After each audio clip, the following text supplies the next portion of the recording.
Hi, sis. Welcome back, everybody. Good morning. We're we're on lesson 58, and we're on which is review, and we've got 5 ideas to cover in this review. So, sis, do you feel like reading?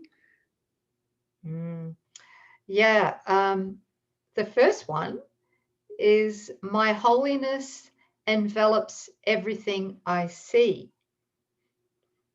Just as a reminder again that our holiness is not some kind of abstract, um, what would you call it, attribute, that we have.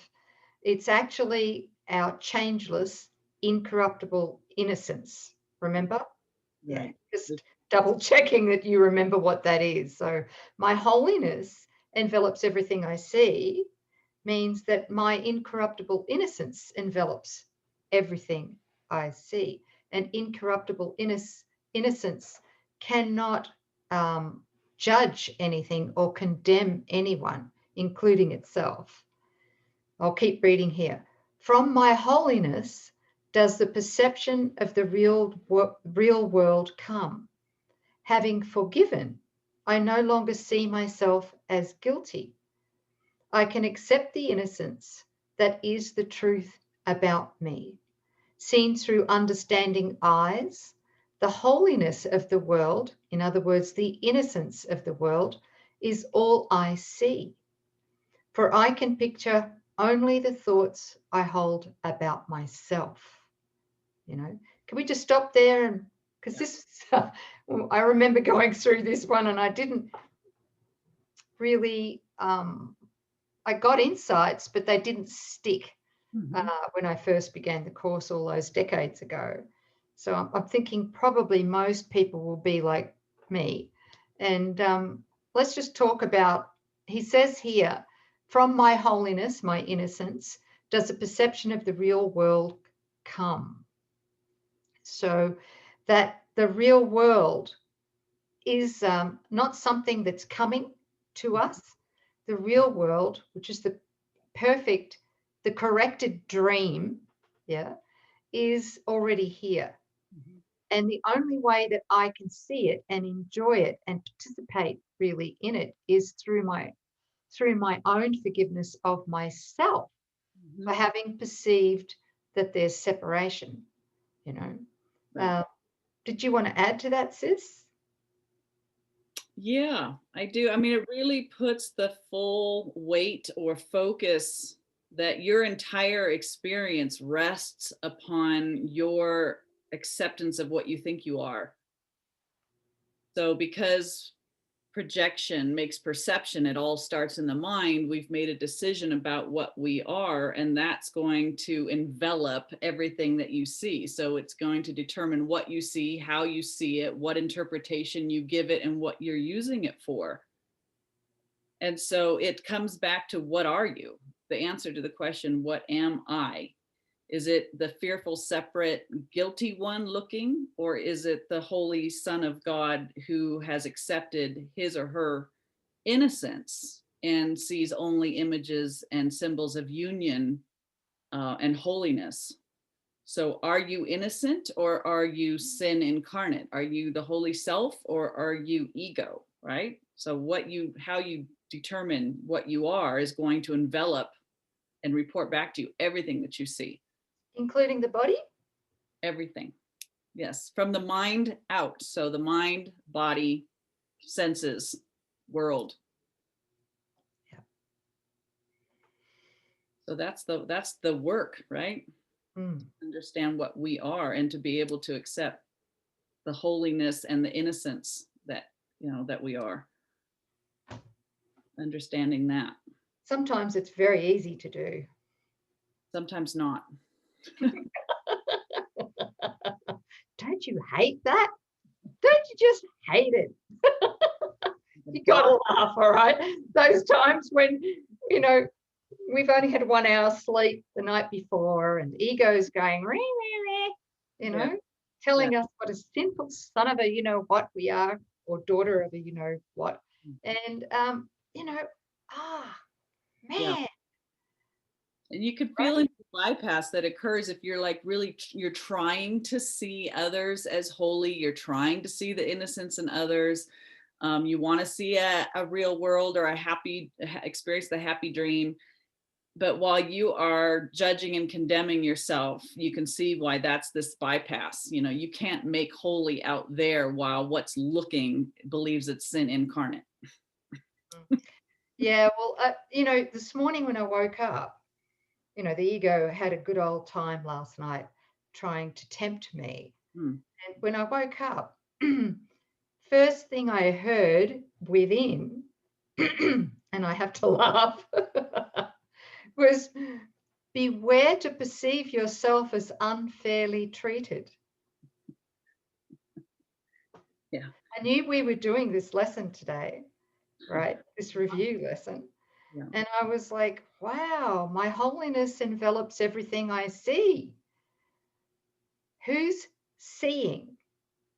That's the question. Okay, the one that feels unfairly treated has got to see its own self-condemnation, right?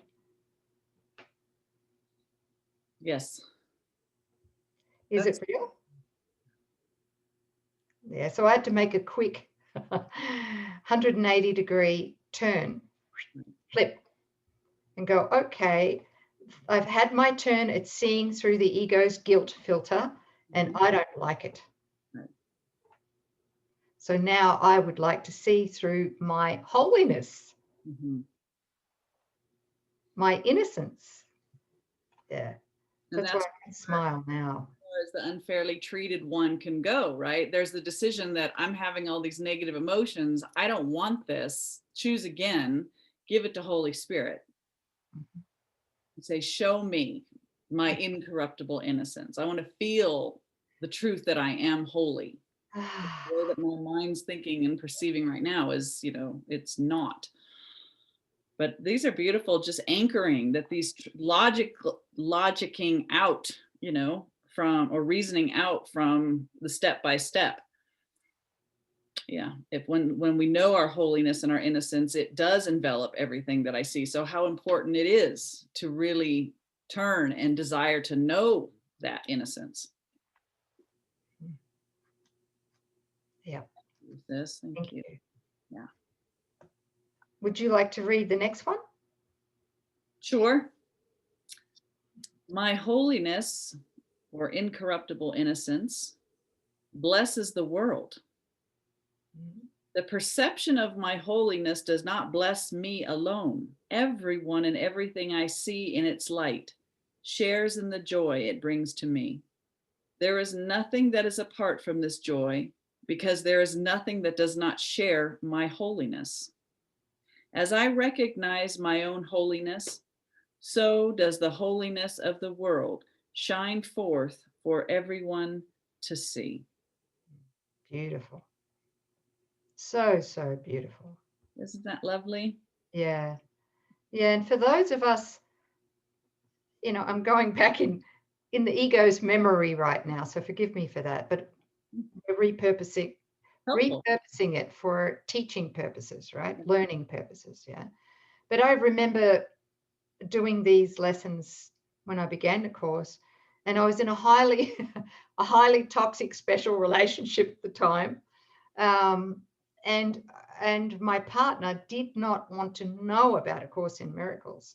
So doing these lessons was very helpful for me. But I do recall, this lesson, which is my holiness blesses the world. I recall having the thought, well, my partner is, having a bad day, is angry, is resentful. Well, he's not doing this course, right? Right. And if I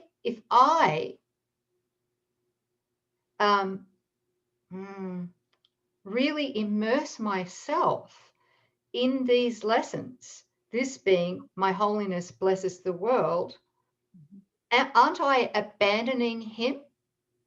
I don't know if you can get what I'm saying. What I'm trying to say here is that it confronted the ego in my mind Mhm.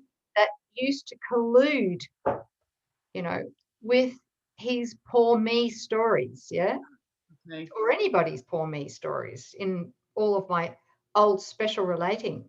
Mhm. And I could see that the ego felt like I was uh,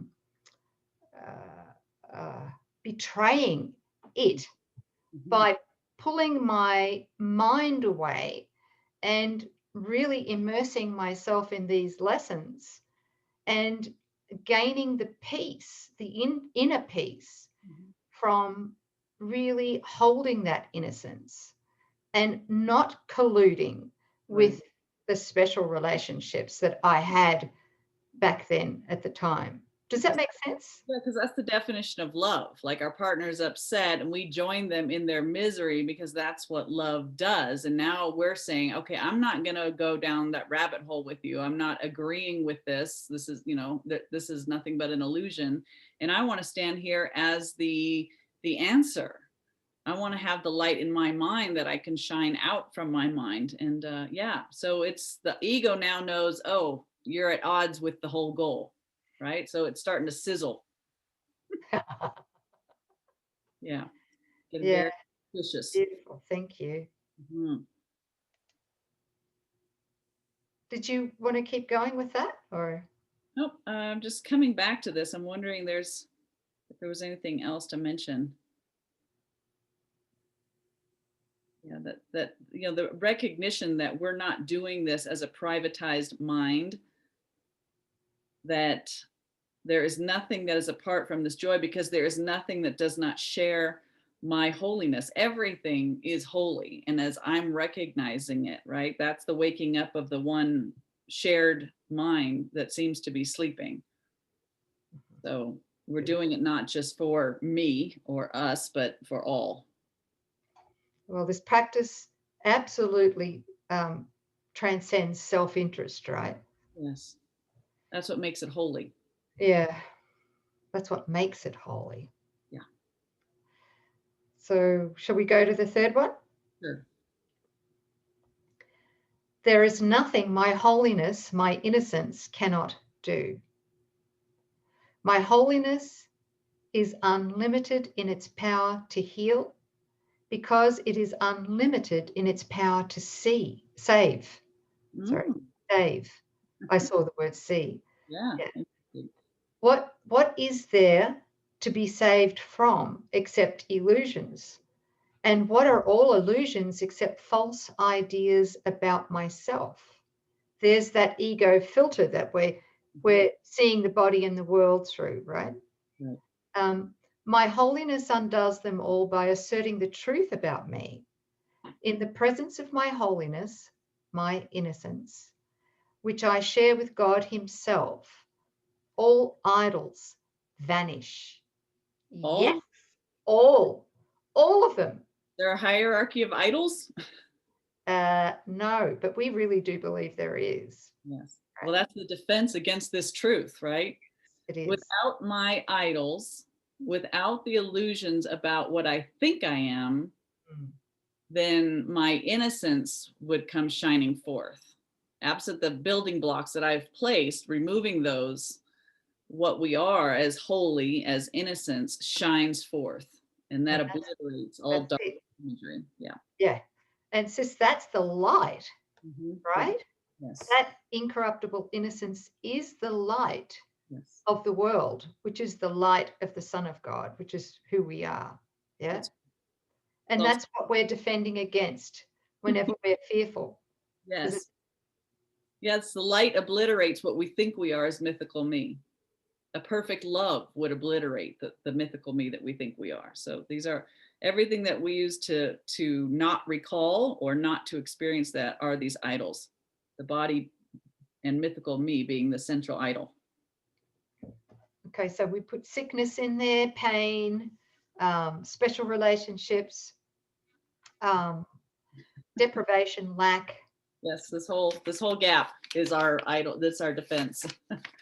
Yeah, Okay, thank God for that gap diagram. I'm telling you, I don't know where I'd be with that. Okay, your turn. Okay, my holiness is my salvation. Isn't that beautiful that the holiness is always a fixed fact, parked and ready for our merest, slightest acceptance?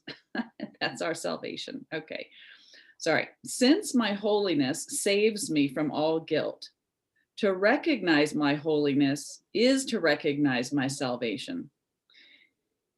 It is also to recognize the salvation of the world. There we go again, just linking it all into one whole. Once I have accepted my holiness, nothing can make me afraid. And because I am unafraid, everyone must share in my strength and understanding, which are the gift of God to me and to the world. Seems like he's Wow.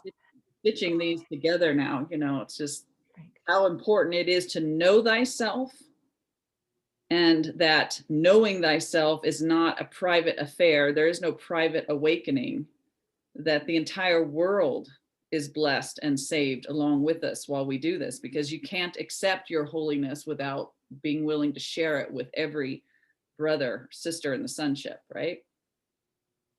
There's just one of us here. Beautiful. That last sentence, can you read that last sentence again, please? Because Yes. this, in the FIP version, which I'm reading from, Yes. is different than your Circle of Atonement version of A Course in Miracles. Well, I'll read mine and you read yours. And because I am unafraid, everyone must share in my strength and understanding, which are the gift of God to me and to the world. And that's really key, because fear interrupts communion. Fear is what we use to separate ourselves off from our brothers. So absent fear, we allow and know, capital K, of union, of our entirety in God. Yeah, very good. What's yours say? It says, and because I am unafraid, everyone must share in my understanding, which is the gift of God to me and to the world. Now, something key here has been edited out, and that is the word strength. Yeah. And I'll tell you why. And I mean, not why it was edited out. I don't know why, but why it's important to bring it back in, the word strength, is because innocence, unopposed innocence, Yes. undivided innocence, and strength are one. You cannot, it's impossible to have strength without this incorruptible, undivided, and unopposed innocence. Strength and innocence are one and the same thing. And I'm just wondering why that word strength was taken out, right? It just changes. It changes the understanding or the meaning when we take the word strength out. Okay. Can I quickly share how I made that link? Why is innocence strength? It was a vision of a very small child, very white, light-skinned baby wearing like diapers, and no clothes on, but just diapers. And it was walking. Actually, I was walking along a path as an adult, and the sky became very dark, very ominous, very threatening. And I was on high alert and very afraid. And I was looking up at the sky, and I saw in the sky this eye open, like reptile looking eye. It was a red eye, and it was looking at me. And I knew without a single doubt that its goal was my death. So this thing was going to take me out. And then something in my peripheral caught my attention, and I looked down, and this cherub looking like little baby, just barely walking, has walked by me and is now in front of me and is taking no notice of anything but the little chubby arm and the finger, and this little baby's chattering away, and it's going ahead. And I looked up and I saw fear enter the reptile eye. Like it became afraid, and it dissolved in the presence of the child. And I didn't understand what the vision meant, but what I came to understand was in the presence of innocence, that error, evil, the ego, knows that it can't find anything to respond to it in a mind that is completely free of fear. So innocence is the mind that there's no hook. You can look upon anything and everything, and this child took no cognizance, gave it no respect, and look at, just kept on doing what it was doing. And error knows that that is its annihilation. So innocence is our strength, because innocence is the mind that's free of fear. Fear can't influence the one that knows its holiness. Oh, I just got the chills. That was fantastic, sis. Thank you I so love much it. for sharing that. Yeah. Feeling it, really feeling it. That's it. Innocence and strength are one. Are one. All right. And we've reached that. We've reached that amalgamation, unification, whatever, through forgiveness, through forgiving ourselves for having perceived the possibility of separation in the first place. All right. Thank you. Yeah, thank you. Okay, the last one. Sorry. Yes, the last one. And I forgot to turn my cell phone off. Forgive me, everyone. You're All forgiven. those pings and everything. Oh, my Lord. Here we go. I'm going to text you. To mess you up. What's that? So I'm going to text you right now just to mess you up. I'm just kidding. Don't you dare. Okay, last one. Who's reading it? You are. Okay. I am blessed as a son of God. Oh, that's a nice one to feel into. I am blessed as a son of God. Herein lies my claim to all good and only good. I am blessed as a son of God. All good things are mine because God intended them for me. I cannot suffer any loss or deprivation or pain because of who I am, with a capital W, who, the Christ self.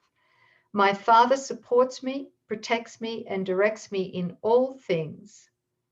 His care for me is infinite and is with me forever. I am eternally blessed as his son. Wow. I want to keep reading that one and put it on the put it on my wall. I remember I had a healing just reading that sentence. I cannot suffer any loss or deprivation or pain because of who I am. Only mythical me, only in the ego seems to suffer, but I am not that. My Father created me. My Father supports me and protects me and directs me all things. The fact that I am the Son of God keeps me safe because my holiness and my innocence is intact. So that puts paid to the idea that we need to earn God's love. Oh, yeah. Yes. Yeah, that there goes all the thoughts of striving, achieving, trying, straining, stressing, using the I know mind, trying to save ourselves, to come unto God. That's that about face, turning around and taking your place as what you are, which you are the Son of God right now. You are an expression of God. You are an outward expression of God. You are not the one that seems to be striving, placing the gap between us and God and then straining and striving to come back to God. There's been no gap. There's been no loss. There's been no separation ever. Thank you. And it takes no time to be the beloved Son of God that we are. No time. Time doesn't factor into it. The journey without distance is just a waking up to what I already am. I'm not one apart. I am the one at home in God. It's awakening, yes, but it's it's a now moment willingness to receive what we already are. That's it. And there's so much peace, so much support, so much love in that moment that we really receive it. That's accepting the atonement. Right. Yeah. Thank you. In support of today's lesson, we're going to put down below a link to a beautiful blog written by our sister Nouk called Healing a Separate Sense of Self. It really bolsters, again, a lot of the ideas in the last few lessons, including that there's no private will, no private minds, no differences. You know, the ego is fully intent on seeing differences to bolster the idea that there has been a separation, that we all have a shared identity as the holy self, the one shared holy self.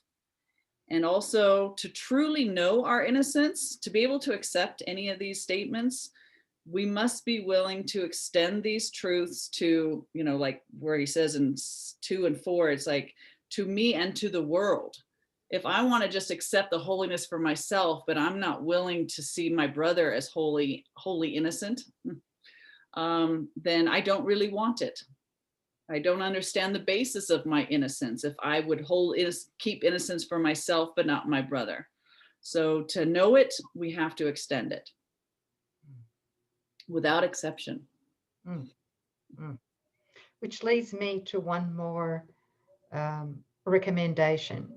Sure. And that is that most on the course's journey tend to be very isolated. Yeah. I know I was when I first began the course. And what most of us really need is we need to be able to practice this with other like-minded people who share the same goal of forgiveness. It's very difficult to do this when we're in a constellation, in a family constellation or whatever, friends, and we're the only one, you know, in there, like the pioneer, that is bringing in forgiveness and doing it all alone. And we've got to, like, it's almost impossible to not get sucked into colluding with their egos, their specialness stories and stuff like that. And while it's great to be able to learn how to forgive ourselves for perceiving all of this, it is so encouraging and supportive to be in a group of others who are doing this journey. So I'm recommending that if you haven't already joined our Total Transformation course, which is affectionately called the TTC online course, goes for a year. Please look at it, see if it feels like it's for you, and we're looking forward to seeing you there. Yeah, thank you, sis. So there will be a link. There will be a link, if I remember to make sure it happens. There will be a link to the TTC so you can check it out. Yeah. Thank you. Okay. TTC. All right. Yep. Thanks for joining, everybody. That was lesson 58, review lesson. We'll see you next time. Thank you. Thank you, sis. Thank Thanks. you.